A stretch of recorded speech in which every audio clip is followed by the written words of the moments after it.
Welcome back to the stage of history. Isn't it beautiful? Bandai Namco. What?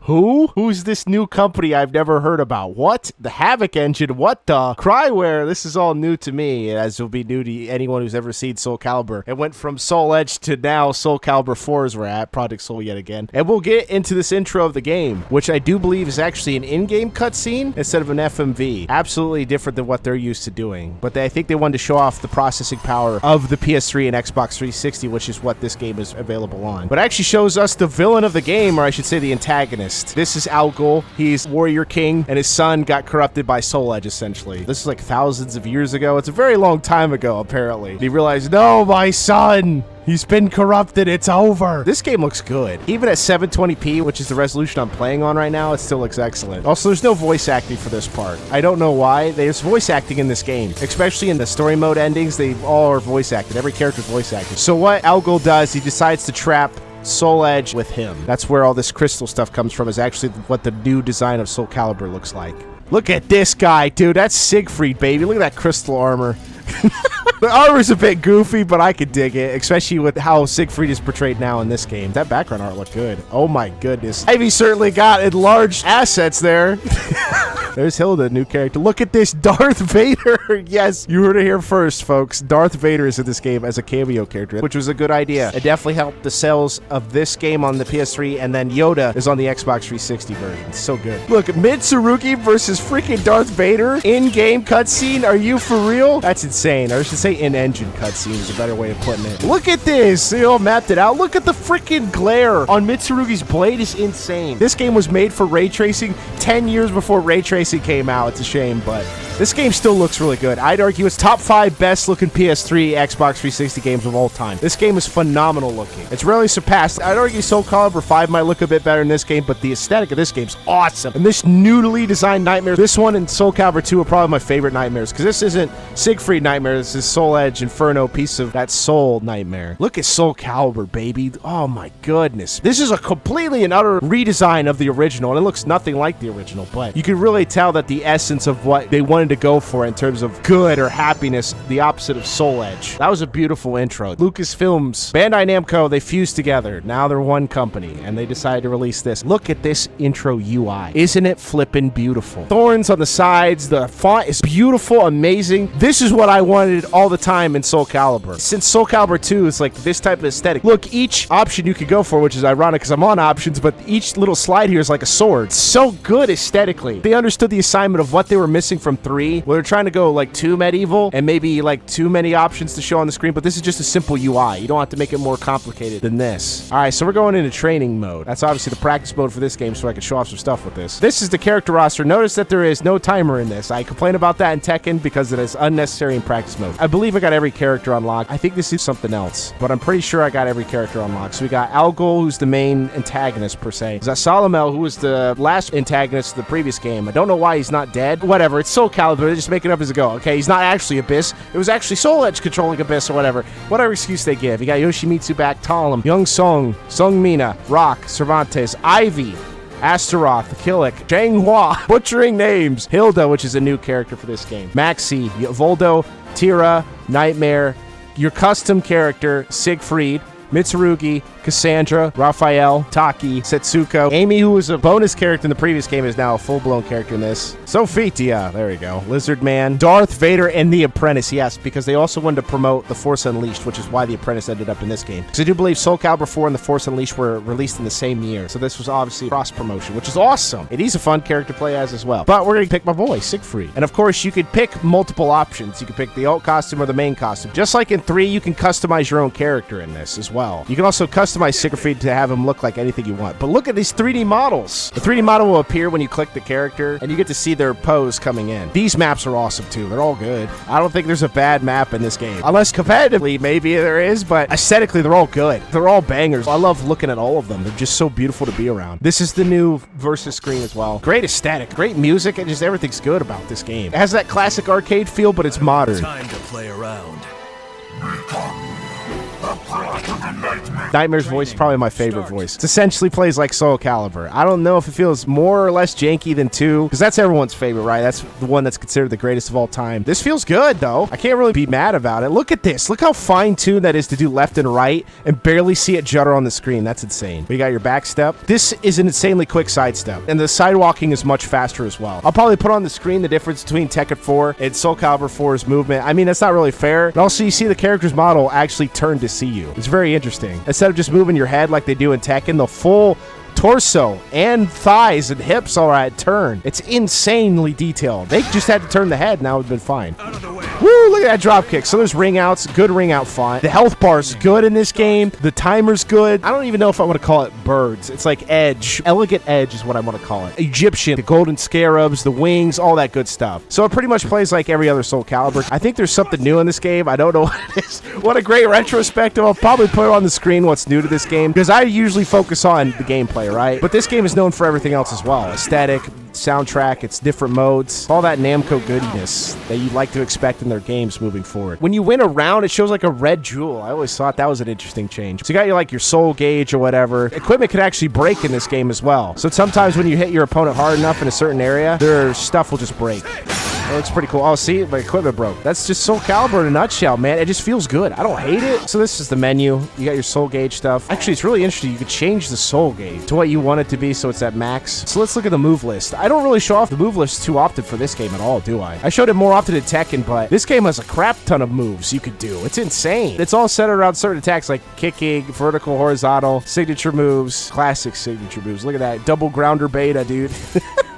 Your 8-way run moves, it's crazy. Throws, special moves, and you got your help. Thank goodness for the help. It actually tells you what moves do and what they are. Like if they're unblockable, they'll give you the red U and stuff like that. Very nice, very neat. It also tells you what your buttons do, which is awesome. Look at that move, huh? Look at that block. You even get a nice purple aura on it when you're blocking. But it's actually to move into another move. There you go.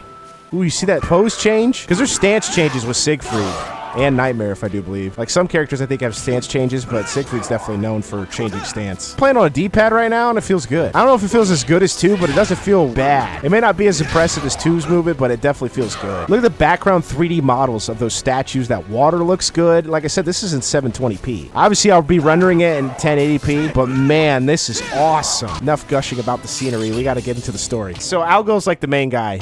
Like I said before, he's the main antagonist. I say antagonist. He's not really a villain. He's just antagonist. Really like the litmus test or the benchmark in which other characters have to hold up to in terms of whether or not they want to actually achieve their goals in this game. Because you know the goal of Soul Edge, Soul Calibur, whatever it is try to get one of the swords. Originally it was Soul Edge, but that was an evil sword. Eventually Soul Calibur came into the fold, and that was the sword to go for. But now anyone could go for any other of the swords. So we're going to play as Siegfried. Also, certain characters have special abilities like the red, green, and blue. They do special things for that. So this is where your opening is, about what each character has for their story mode. This gateway looks insane. Stage 1, first sin. So they tell you what your moves. So I have a guard breaker, a soul gauge rate up B, and auto grapple break B. So I get to fight 3 characters here. Each character has their own special abilities, which may or may not be good for balancing. I'll let you be the judge of that. How many sins will you commit? Father, is that you? You cannot fool me. I do believe that's Siegfried's father. This isn't, obviously. He's supposed to be like a premonition or whatever, but they made it into a custom character. Look, Revenant from the last game. I feel bad for Zaz Solomel, dude. He gets introduced in 3. 3 doesn't sell nearly as well for multiple reasons. And they're like, nah, we'll just make a new guy now. Dang, you really got the shaft. Dude, look at the timer on that, too. This is a special thing in this story mode, because it doesn't really happen in the other Soul Caliburs. It's fighting multiple people at once. That's new to this game. Special battle poses, special quotes for certain characters. 4 people I gotta fight. Siegfried's tough. Hey, man, he's gotta fight. Announcer of this game's good as well. Come on, Tira, let's take you on. I don't like this Tira outfit. Her outfit in Soul Calibur 3 was much better. Yeah, I knew it was coming. Just didn't know what direction. Oh my goodness.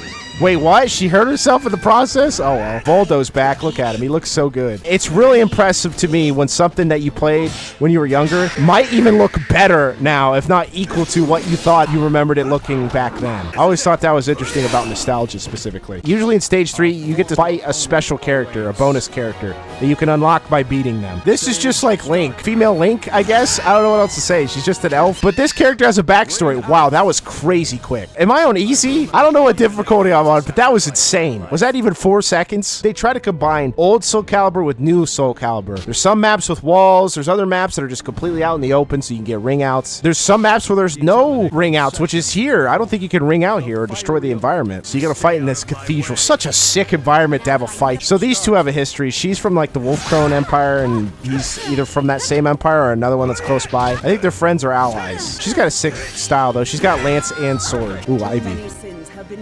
That's special dialogue between Ivy and him. I think she gave up on the whole redemption thing at this point, if I remember correctly. I don't think she cares now. I don't know. I don't remember her arcade ending in this game. But both of them were looking for redemption. Siegfried for his sins and Ivy for her father's sins. Now, this is the intro that you get depending on what character you have on the tower. Yeah, this is a special intro cutscene where Nightmare actually just destroys Tira. It absorbs her soul. He actually just betrays her after she was working as a minion for Nightmare. Soul Edge has an interesting redesign too. They've made it more like a standard fantasy blade than a flesh blade. I kind of like the flesh design better. I do like the eye though in this. The eye is very good. Also, the boss usually has 2 things of health instead of 1. Also, they have nullify ring out. That was a sick ass drop kick that did not hit. This stage is so good too.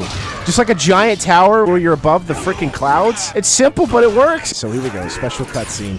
Bam! Slice through Nightmare. Yeah, get him, Siegfried. Enough is enough. It's time for a change. You tell him, buddy, in your weird crystal armor. They both get crystallized. That's right. They put an end to the misery of both. They're like, screw it. Here's my redemption. Everyone become crystal. And there you go. I think that's Siegfried's ending. I don't know what the canonical ending of this game is. I straight up just don't know. I don't know if it's Siegfried's Nightmares, Algol's. I don't even know. There you go. You got your credits for the game. Look at those beautiful credits. Dude, the gosh darn font is so good. That color is very nice. A nice copper color. A B rank. I got perfects. Are you out of your mind? So there is the arcade. I'm not going to show off the arcade. It's an arcade mode. There's nothing really different about it from story mode. Besides the fact that you do unlock characters in arcade. Here's the Tower of Souls. This is an interesting take on the old style of fighting enemies. Welcome to the Tower of Lost Souls. Ascend the tower and seize it by defeating the bosses that protect it, or descend to battle against hordes of enemies and see how far you can descend. Utilize equipment, effects, and skills acquired in character creation to prove victorious. So we're going to go in here first. So the number of characters, 2. That's how you have to fight. The boss style, that means the boss fights like Astaroth. And there's a hidden item. That means you have to do hidden things in order to get those items. That's basically just this mode. It's not really that complicated. Law of the Earth, baby. Let's get in there. All right, so switching in this game, it basically has a tag mode. Kind of works like Tekken Tag, except it's instant. You switch in instantly. But you see that the meter at the bottom left, it ran out because I constantly kept switching. You take up 1 bar, and it slowly goes up, but it also goes up more as you hit. So it means I can switch in, then switch. There you go, and then hit him. There you go. He can actually use the force in this. It's crazy. Look at that. That's a force push. Darth Vader feels fun in this game. He might not be the best character, but he feels fun. So does the Apprentice. The Apprentice feels really good. Yoda's just cheap because he has such a low hitbox. That's a Namco special, is either make a character too large or too small. Like they did with Gone, like they did with Night Terror and Soul Calibur 3. You have to do both floors. Astaroth's got a brand new design too. I don't know why. He's a rock guy, but he is. He just is now. Hold on. There you go. Look at that. Force into grab. Look at you get. Oh, I picked him off the ground. That was sick. Oh, I can't believe I got the animation off. That was awesome. Wow, I got a treasure chest. That's good. Warrior trousers. So that's where you get the customized stuff for your character creation. But that's it. That's basically all this is. It's not really that complicated. It kind of, I wouldn't say ruins the mystique of what Soul Edge, Soul Calibur, and Soul Calibur 2 were trying to do. They just want a different methodology of just running the gauntlet of destroying enemies, and whether or not you could figure out how to unlock the hidden items. There's supposed to be like a hidden challenge to it, but some people might find that annoying. I think it's just okay. It has its ups and its downs. So let's look at the versus mode. So you have standard versus and special versus, just like in Soul Calibur 2 where you get all those weapons and stuff like that. You can play online in this game. I am not kidding. This game had online. This is the first Soul Calibur to really do that. So let's go into character creation. We can go in here real quick. You notice how I can just click any character I want to. Look at this. It says 50, but it's actually 48. I don't know why it says 50. It's 48 extra slots that you can work with. So you go with new data. You could choose like customize Siegfried. You could choose what type of helmet he wants, what type of stuff you want to get in there. See, I've unlocked stuff already. Death's Cloak, you could have him wear a cloak if you want. A whole bunch of stuff. You could change all of this if you want to. And it actually gives different stat effects. Attack, defense, and HP is different based on what they're wearing. See, if I gave this, the defense changes. But if I give Paladin's Curse, it'll give something else, or Hero's Breastplate, or the Guardian's Breastplate. It's all different. If you play with a custom character, I'm not saying you're cheating, but it's basically broken. I don't think they balanced it for it online. I have no idea if they did or not, but I can see why it's a balancing problem. him. So you got all these hairstyles. You even could have him have an afro. Look at this guy. They didn't have to do this. They didn't have to put the waving of the background wind on the character. They didn't have to do any of that. They went in crazy detail for this game. Dude, look at the stage too. It's moving. The eyeball is seeing like the eye of Sauron because it's the Soul Edge eye. Look at this, man. Oh, they cared back then.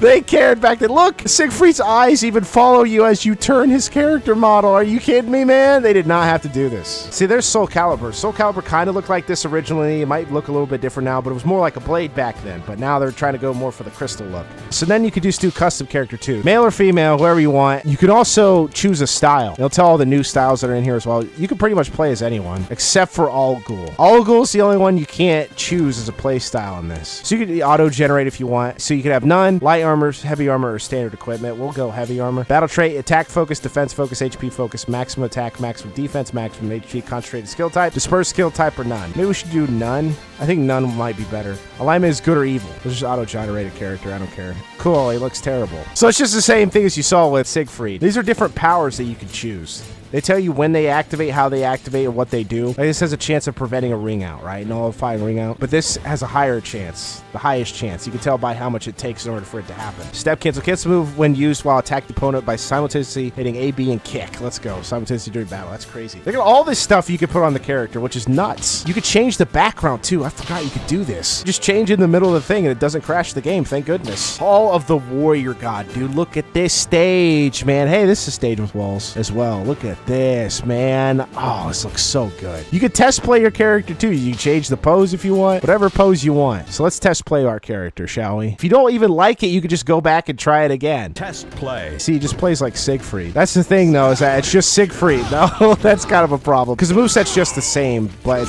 you're a different character. That's essentially it. See, same grab as Siegfried. Let's go to the options before I go to museum. So you have versus mode settings, normal, all the classic stuff. Do you see how quick that menu came up? They don't have a 3D controller, but at least they have the PS3 controller to show here, and I think in the Xbox 360 version, they have the Xbox 360 controller. You got your sound settings here. Nothing fancy, not like the Dolby stuff from before. You don't have that in this game. You got your messages, you got your stage music settings. Set downloaded music as stage music. So that means I think you can install music onto your PS3 and have that as the background music. But that was the options menu. We can go to museum here, see all this good stuff. So Chain of Souls tells you the relationship and profiles of every character that's in this game to everyone else. You have Nightmare as the epicenter because he's the wielder of Soul Edge. And you have Siegfried here, who's a big screen, who is the wielder of Soul Calibur here. You got different locations here. You got Orstrensburg. I probably didn't say that correctly, but you even have Darth Vader and the Apprentice here as well. You click on a profile, 6'8", 300 pounds. They even have his midichlorian count. That is an insane detail you didn't have to do, but they did. Gemso is discipline. I think his lightsaber discipline. And his family, Emperor Palpatine Master, Planet Tatooine. They even have the music, Star Wars music in this game on the hangar. It's freaking awesome. Planet Kashyyyk, 6'1", 178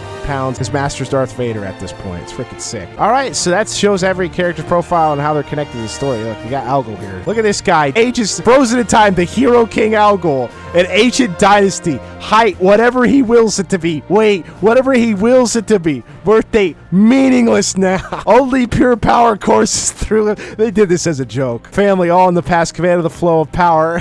Soul Calibur and Soul Edge. Assimilated Soul Calibur and Soul Edge. Trade his life to create the legendary Soul Calibur. So he's the reason why Soul Calibur exists in the first place. Interesting stuff. I actually like that, but it's kind of BS how they try to get all the other characters together and make stuff up. Whatever. So you got your illustrations here of each character you want to look at. Look at this portrait. It looks good. Same as it ever was. You got to buy all this stuff to look at it, of course. Classic Soul or not classic Soul. Well, it's classic to me because it's so old. Now you can look at high quality models. These are the 3D models, right? Yo, that looks good. Actually, want to look at this. Look at this model, man. They say it's L2. There you go. It's L2 to zoom in and R2 to zoom out. There we go. Look at this guy. Look at my boy Nightmare. Yo, is that an Al Ghul model? What does this one look like? His face looks rough. It doesn't look like what it was in the game. This looks like a game Siegfried.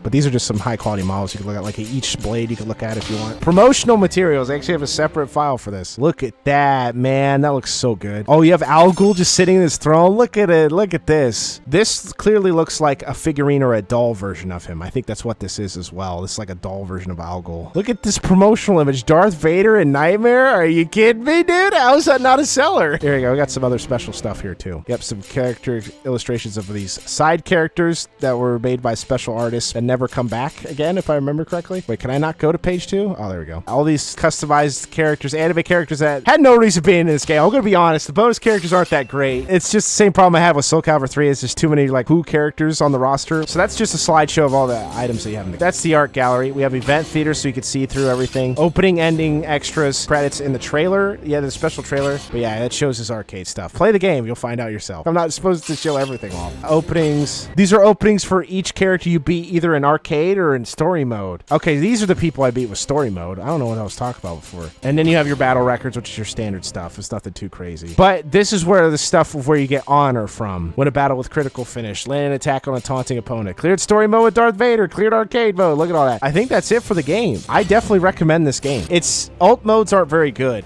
Tower of Lost Souls isn't that great, especially when you can unlock every character in the story mode or arcade mode. Story and arcade are your main 2 modes, where you unlock every character, right? But this is stuff to unlock armor for your character creation, which may or may not be worth it for you if you're that interested in making your characters. But yeah, I like this game. Definitely recommend it. It's fun to play. Definitely have a blast playing it, just for Darth Vader and Apprentice. If you want to play the Xbox 360 version to get Yoda, have fun with that. Certain character assets definitely got a bit larger, for better or for worse, I gotta say. But a lot of these characters came back. It's a good roster. It's definitely downsized from 3 because they realized there's way too many bonus characters. Even I don't like the bonus characters here because it's crazy to say this about Soul Calibur, that they're out of place. And it definitely determines that based on their art when they could just have been in main roster characters. I think you should play it. Enjoy yourselves. When you do play it, like and subscribe. We got more retrospectives on the way. And dear God, I gotta play Soul Calibur 5. Wish me luck on that.